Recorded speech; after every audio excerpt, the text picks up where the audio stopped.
And experts, of course, say the best way to prevent spreading the virus is by wearing a mask and staying 6 feet away from others. With these high numbers, many local businesses have been reduced to 50% capacity to help curb the spread. KAMC Matthew Stell caught up with the fire marshal today to see how the enforcement of all that's going. Yeah, Lauren and Brian, Alan Martin does not have an easy job, especially given all that's happened this year.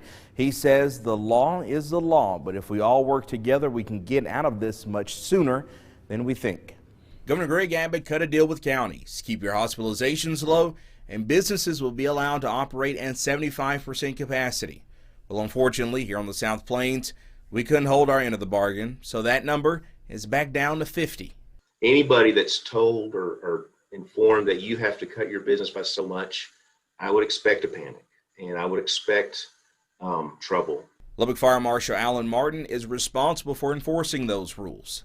And we've always taken the stance that we need to educate, inform, and just kind of help people be accountable to what we're all trying to do together.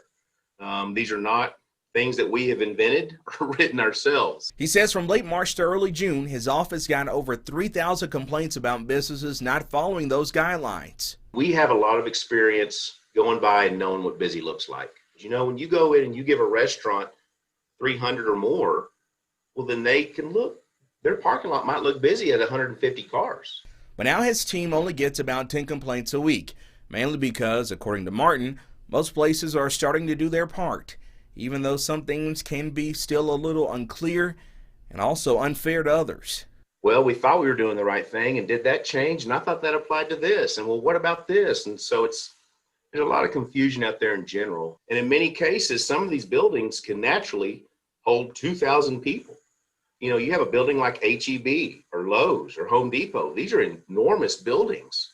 So even a 50% occupant load would still look pretty large. But there are some establishments out there that refuse to comply. When you start having positive cases that are traced back to your location, and when you start violating TABC rules, and it gets to that level of egregiousness, then really we are the least of people's problems.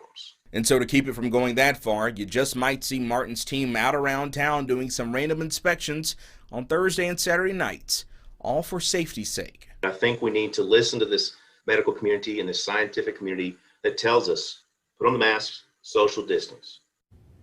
And Martin says he knows these past few months have been challenging for small business owners, so he wants those that may have questions about capacity to reach out to his office so they can discuss what can be done so the establishment can still operate but do it safely. Lauren? Matthew, thank you.